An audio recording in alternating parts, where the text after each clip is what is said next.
Şəhid ailələrinin, eləcə də müharibə veteranlarının özünü məşğulluq proqramına cəlb edilməsi istiqamətində işlər davam etdirilir. Bu kateqoriyalara aid 12.700-dən çox şəxs üçün kiçik bizneslər yaradılıb, 1100 şəxs peşə hazırlığına cəlb edilib, digərləri işlə təmin olunub. Proqram iştirakçıları dövlətin dəstəyini hər zaman hiss etdiklərini, göstərilən dəstəkdən razılıq ifadə ediblər.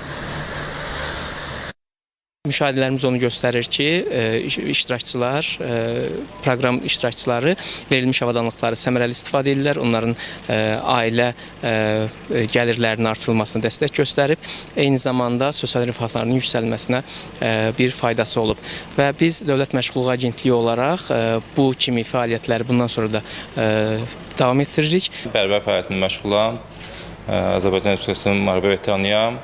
Muradov dağ istiqamətində 10 döyüşlərdə iştirak etmişəm və gəldikdən sonra Dövlət Məşğulluq İdarəsindən getdiyindən ləvazimatla bağlı müraciət etdim və bu qurumdan da mənə sağ olsunlar, lazım olan ləvazimatlar təmin olundu. Təlimlərə qatıldım. Təlimlərdən sonra bir müddət sonra dedilər ki, siz gəlib avadanlığınızı götürə bilərsiniz. Getdim, müraciət edəndən sonra, gəlib yaxınlaşandan sonra da avadanlığı verdilər. Çox sağ olsunlar. İndi də öz işimi yaratdım.